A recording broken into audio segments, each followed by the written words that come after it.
എല്ലാവർക്കും പുതിയൊരു വീഡിയോയിലേക്ക് സ്വാഗതം. ഇന്നത്തെ വീഡിയോ ഇപ്പോൾ ഇന്ത്യയിലേക്ക് ലേറ്റസ്റ്റ് ആയിട്ട് വന്ന മോട്ടോർ സൈക്കിൾ റിലേറ്റഡ് അപ്ഡേറ്റിനെ കുറിച്ചുള്ള ഒരു വീഡിയോ ആണ്. കുറച്ച് അപ്ഡേറ്റും കാര്യങ്ങളൊക്കെ വന്നിട്ടുണ്ട്, അതാണ് നിങ്ങളുടെ മുമ്പിൽ ഷെയർ ചെയ്യാൻ പോകുന്നത്.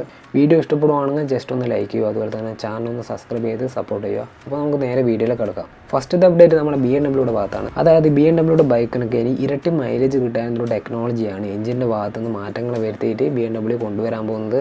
അതായത് ഇനി വരാൻ പോകുന്ന BMW ബൈക്കിനൊക്കെ നല്ലൊരു മൈലേജ് നമുക്ക് പ്രതീക്ഷിക്കാം. ആ ഒരു ടെക്നോളജിയാണ് ഇനി വരാൻ പോകുന്നത്. നമ്മൾ എൻട്രി ലെവൽ മോട്ടോർ സൈക്കിളിനൊക്കെ പരീക്ഷിക്കാൻ പോകുന്നത്. ഷിഫ്റ്റ് ക്യാം കൺസെപ്റ്റ് എന്നൊരു ടെക്നോളജിയാണ് ഇനി വരുന്ന ബൈക്കിനൊക്കെ അവർ പരീക്ഷിക്കാൻ പോകുന്നത്. ഓൾറെഡി 2018 നമ്മൾ TVS ആയിട്ട് ടൈപ്പ് നടത്തുന്ന ഒരു ടൈമിൽ തന്നെ ഈ ഒരു ടെക്നോളജി അവർ പരീക്ഷിക്കാൻ തയ്യാറായിട്ടുണ്ടായിരുന്നു. അതായത് ഇന്ത്യയിലെ എല്ലാ ബൈക്കിനും ഏറ്റവും പ്രധാനപ്പെട്ട ഒരു കാര്യം മൈലേജിൻ്റെ ഭാഗത്താണ്. അതായത് മൈലേജ് നോക്കിയാണ് ഒരുപാട് ആൾക്കാർ പെർഫോമൻസ് ബൈക്ക് ഇവർ എടുക്കുന്നത്.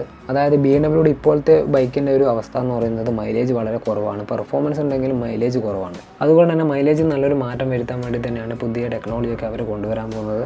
രണ്ടാമത്തെ അപ്ഡേറ്റ് നമ്മുടെ ഹോണ്ടയുടെ ഭാഗത്താണ്. ഹോണ്ടയുടെ കഴിഞ്ഞിട്ട് ലോഞ്ച് ചെയ്തിട്ടുള്ള ഹൈനസിൻ്റെ കുറച്ച് കിറ്റും കാര്യങ്ങളൊക്കെ, അതിൻ്റെ പ്രൈസും കാര്യങ്ങളൊക്കെ ഇപ്പോൾ പുറത്ത് വന്നിട്ടുണ്ട്. 6ഓളം കിറ്റുകളാണ് നിലവിൽ വന്നിട്ടുള്ളത്. അതായത് cafe race, solo rider, SUV, tourer, comfort എന്നിങ്ങനെയുള്ള ഒരു 6 കിറ്റുകളാണ് ഇപ്പോൾ വന്നിട്ടുള്ളത്. ഈ ഓരോ കിറ്റിനും വ്യത്യസ്തമായിട്ടുള്ള പ്രൈസും കാര്യങ്ങളൊക്കെയാണ്. ഇപ്പോൾ നല്ല രീതിക്കുള്ള ഒരു പ്രൈസ് തന്നെയാണ് ഹോണ്ട ഇപ്രാവശ്യം ഈ ഒരു കിറ്റിനൊക്കെ കൊടുത്തിട്ടുള്ളത്. അപ്പോൾ ഓരോ കിറ്റിൻ്റെ പ്രൈസും കാര്യങ്ങളൊക്കെ നോക്കാം. അതിൽ കംഫർട്ട് കിറ്റിൻ്റെ റേറ്റ് വരുന്നത് 16,500 രൂപയാണ്. ഈ ഒരു കിറ്റിൽ വരുന്ന കാര്യങ്ങളാണ്: ഒന്ന് പില്ലൻ ബാക്ക് റെസ്റ്റും, വലിയൊരു വിൻസ്ക്രീനും, നെക്കിൽ ഗാർഡും, പാനൽ സ്റ്റേയും, സ്റ്റം ഗാർഡും, ഒരു ഫുഡ് റെസ്റ്റും കാര്യങ്ങളൊക്കെ വരുന്നുണ്ട്. രണ്ടാമത്തെ കിറ്റ് സോളോ റൈഡേഴ്സിന് പറ്റിയിട്ടുള്ളൊരു കിറ്റാണ്. ഈ ഒരു കിറ്റിൽ വരുന്ന കാര്യം ഒന്ന് സീറ്റാണ്. സീറ്റ് ഫുള്ളായിട്ട് ചേഞ്ച് ആക്കിയിട്ട് ഒരു ബാഗ് വെക്കാനുള്ള കരിയറും കാര്യങ്ങളൊക്കെ കൊടുത്തിട്ടുണ്ട്. പിന്നെ ചെറിയൊരു ഫ്ലൈ സ്ക്രീനും കാര്യങ്ങളൊക്കെയാണ് കൊടുത്തിട്ടുള്ളത്. പക്ഷേ പ്രൈസിൻ്റെ ഭാഗത്ത് ഒരു കോംപ്രമൈസും ഇല്ല. 16,200 രൂപയാണ് ഈ ഒരു കിറ്റിൻ്റെ വില. അടുത്തത് ഈ ഒരു കിറ്റിലെ തന്നെ ഏറ്റവും സ്പെഷ്യൽ ആയിട്ടുള്ള കഫേ റേസർ മോഡലിൻ്റെ കിറ്റാണ്. ഈ ഒരു കിറ്റിൽ ഒരുപാട് കാര്യങ്ങളാണ് ഹോണ്ട കൊടുത്തിട്ടുള്ളത്. അതായത് കഫേ റേസർ മോഡലിന് സൂട്ടാവുന്ന സീറ്റ് കവർ, ഹെഡ്ലൈറ്റ് കവർ, സ്കം ഗാർഡ്, ബ്ലാഷ് പ്ലേറ്റ് എന്നിങ്ങനെയുള്ള ഒരുപാട് കാര്യങ്ങൾ ഹോണ്ട ഈ ഒരു ബൈക്കിന് കൊടുത്തിട്ടുണ്ട്. കഫേ റേസർ മോഡലിൻ്റെ കിറ്റിൻ്റെ റേറ്റ് വരുന്നത് 22,220 രൂപയാണ്. അപ്പോൾ മൂന്നാമത്തെ അപ്ഡേറ്റ് കവാസാക്കിയുടെ ഭാഗത്താണ്. അതായത് കവാസാക്കിയുടെ ടോപ്പ് സെല്ലിംഗ് മോട്ടോർ സൈക്കിളായിട്ടുള്ള നിഞ്ച 300ൻ്റെ പ്രൈസും കാര്യങ്ങളൊക്കെ കുറക്കാൻ പോക്കാണ്. ഓൾറെഡി ഒരുപാട് ഓഫറും കാര്യങ്ങളൊക്കെ കവാസാക്കി ഇപ്പോൾ കൊടുത്തുകൊണ്ടിരിക്കുന്നുണ്ട്. ഇപ്പോൾ അടുത്തതായിട്ട് കവാസാക്കിയുടെ നിഞ്ച 300ൻ്റെ ഭാഗത്ത് നിന്നൊരു അപ്ഡേറ്റ് ആണ്. മാർച്ചിൻ്റെ ലാസ്റ്റോട് കൂടിയാണ് ഈ ഒരു അപ്ഡേറ്റും കാര്യങ്ങളൊക്കെ വരാൻ പോകുന്നത്. നല്ല രീതിക്ക് പ്രൈസ് കുറയുന്നുണ്ട്. അതായത് നിലവിലെ റിപ്പോർട്ട് പ്രകാരം നിഞ്ച 300ന് 15,000 രൂപയാണ് കവാസാക്കി കുറക്കാൻ പോകുന്നത്.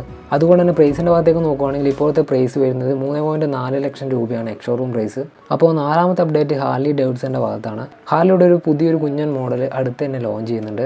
ഇപ്പം വന്നൊരു റിപ്പോർട്ട് പ്രകാരം ഇന്ത്യയിലേക്കല്ല ഈ ഒരു ബൈക്ക് വരാൻ പോകുന്നത്, ചൈനയിലാണ്. എന്നാൽ ചൈനയിൽ ലോഞ്ച് ചെയ്തതിന് ശേഷം ഇന്ത്യയിലേക്കും അമേരിക്കയിലേക്കും പുതിയ മോഡലൊക്കെ വരുന്നതായിരിക്കും. അതായത് അമേരിക്കൻ മോട്ടോർ സൈക്കിൾ ബ്രാൻഡായിട്ടുള്ള ഹാർലി ഡേവിഡ്സൺ 2009 ഇന്ത്യയിൽ പ്രവർത്തനം ആരംഭിക്കുന്നത്. 2021 ഇന്ത്യയിൽ പ്രൊഡക്ഷൻ ഹാർലി ഡേവിഡ്സൺ നിർത്തിയിട്ടുള്ളത്. ആദ്യം ചൈനയിലേക്ക് ലോഞ്ച് ചെയ്യുന്നത് കൊണ്ട് തന്നെ ചൈനീസ് പങ്കാളിയായിട്ടുള്ള QJ മോട്ടേഴ്സ് വഴിയാണ് ഈ ഒരു ബൈക്ക് നിർമ്മിക്കുന്നത്. ഓൾറെഡി ലോഞ്ചിന് വേണ്ടി തയ്യാറായിരിക്കുന്ന ഒരു മോഡലും കൂടിയാണ്. അപ്പോൾ അടുത്ത് തന്നെ ചൈനയിൽ ഒരു 350cc കാറ്റഗറിയിൽ ഒരു കുഞ്ഞു ഹാർലി ലോഞ്ച് ചെയ്യുന്നുണ്ട്. അതിനുശേഷമാണ് ഇന്ത്യയിലും അമേരിക്കയിലും പുതിയ മോഡലുകളൊക്കെ വരാൻ പോകുന്നത്. ഈ ഒരു ബൈക്കിൻ്റെ ലോഞ്ചിങ് ഡേറ്റ്, ഒഫീഷ്യലായിട്ടുള്ള ലോഞ്ചിങ് ഡേറ്റ് March 10-നാണ്.